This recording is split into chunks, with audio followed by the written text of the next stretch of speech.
கடகராசிக்கு எப்படி இருக்க போகுது அப்படிங்கிறத பற்றி இப்போ பார்க்கலாம். உங்கள் ராசிக்கு இந்த வருஷத்தோட தொடக்கத்தில் வந்து அஷ்டமத்து சனியோட தாக்கம் வந்து மிகவும் அதிகமாக இருக்குது. ஆனால் நீங்கள் வந்து அஷ்டமத்து சனியால் நிறைய பிரச்சனை வந்துடுமோ, இந்த வருஷம் வந்து கஷ்டப்படுவீங்களோ அப்படின்னு நினச்சி நீங்கள் வந்து பயப்பட தேவையில்லை. ஏன்னா இது வந்து முதல் ஒரு மாதத்துக்கு மட்டும்தான். பிப்ரவரி மாதம் 4ஆம் தேதி வந்து குரு பகவான் வந்து மிகவும் சாதகமான வீடான 11ஆம் வீடான லாபஸ்தானத்தில் வக்ர நிவர்த்தி அடைஞ்சிடறாரு. ஸோ குரு பகவான் வக்ர நிவர்த்தி அடையும் போது என்ன ஆகும்னா, சனி பகவானால் ஏற்படக்கூடிய கெடுபலங்கள் எல்லாமே வந்து கம்ப்ளீட்டாக ஸ்டாப் ஆகிடுன்னு சொல்லலாம். அதனால உங்களுக்கு வந்து அதிர்ஷ்டங்கள் வந்து பிப்ரவரி மாதம் வர ஆரம்பிக்கும். ஸோ பிப்ரவரி, மார்ச், ஏப்ரல், மே இந்த 4 மாதங்களும் உங்களுக்கு வந்து ஒரு நல்லது ஒரு காலகட்டமாக தான் இருக்க போகுது.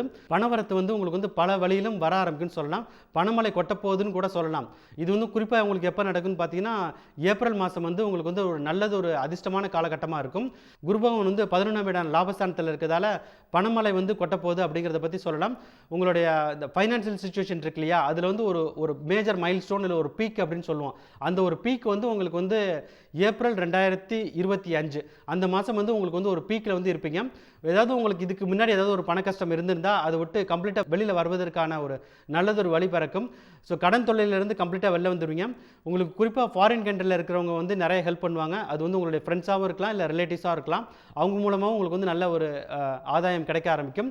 ஸோ ஏதாவது சுபகாரியங்கள் ஏதாவது நடத்தணும்னு நினச்சிங்கன்னா அதுக்குரிய வழிமுறையும் வந்து உங்களுக்கு வந்து இந்த பீரியட் வந்து கண்டிப்பாக நடக்கும்னு சொல்லலாம். ஸோ இதுக்கு அடுத்தது வந்து வேலை பார்க்குறவங்களுக்கு வந்து அவங்களுக்கு வந்து அடுத்த ஸ்டேஜுக்கு போகிறதுக்கு, அதாவது ப்ரொமோஷன், சேலரி ஹைக்ஸ் இதெல்லாமே வந்து அவங்களுக்கு வந்து கண்டிப்பாக கிடைக்கும் அப்படிங்கிறது வந்து சொல்லலாம்.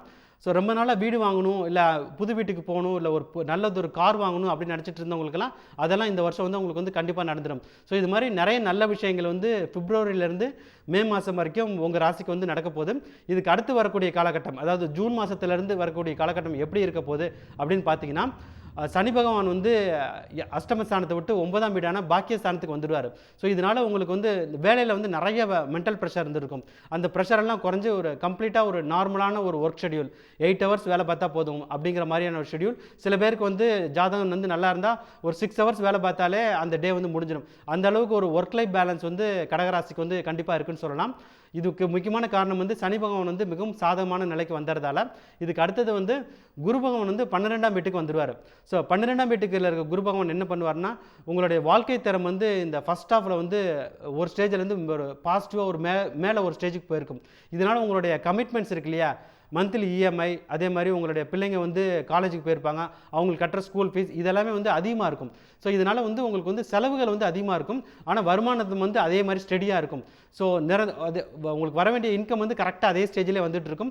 செலவுகள் வந்து அதிகமாக இருக்கும். குறிப்பாக இது வந்து சுப செலவுகளாக தான் இருக்கும். ஒரு லக்ஸரி கார் வாங்குறது, இல்லைனா உங்களுடைய வீட்டில் இருக்கவங்களுக்கு வந்து கோல்டு ஜுவல்லரி வாங்குறது, இல்லைனா ஃபாரின் ட்ராவல் போகிறது, இது மாதிரியான சுப செலவுகள்லாம் ஏற்படக்கூடிய ஒரு நல்லது ஒரு வருஷமாக தான் இருக்குது. ஸோ ஆக மொத்தத்தில் கடகராசிக்கு இந்த வருஷம் எப்படி இருக்க போகுதுன்னு பார்த்தீங்கன்னா, முதல் 5 மாதங்கள் வந்து ஒரு நல்லது ஒரு ஃபார்ச்சூன் ஃபேஸ், அது அதிர்ஷ்டமான காலகட்டமாக தான் இருக்குது. அதுக்கு அடுத்து வரக்கூடிய ஒரு 6 அல்லது 7 மாதங்கள் வந்து எப்படி இருக்க போகுதுன்னா, செலவுகள் அதிகமாக இருக்கும். அதை தவிர வேற ஒரு மிகப்பெரிய பிரச்சனைகள் எதுவுமே உங்களுக்கு வந்து இருக்காது. ஷேர் மார்க்கெட்டில் ட்ரேட் பண்ணுறவங்க முதல் ஆஃபர் இருக்கு இல்லையா, அதாவது முதல் 5 மாதத்தில் வந்து நிறைய ஃபார்ச்சூன்ஸ் இருக்கும், நிறைய பணவரத்து வர ஆரம்பிக்கும், பணமழையும் கொட்டுன்றே சொல்லலாம். அதுக்கு அடுத்து வரக்கூடிய ஃபேஸில் வந்து அவங்களோட இன்வெஸ்ட்மெண்ட்ஸை வந்து ரியல் எஸ்டேட்டுக்கு மாற்றிக்கிறது நல்லது.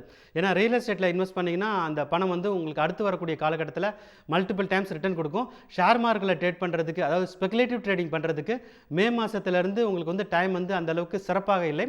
அதனால் ஷேர் மார்க்கெட்டில் ட்ரேட் பண்ணுறவங்கலாம் உங்களுடைய பொசிஷன்ஸ் எல்லாத்தையும் லிக்விடேட், அதாவது விற்றுட்டு மே மாதமே வெளில வந்துடுறது நல்லது.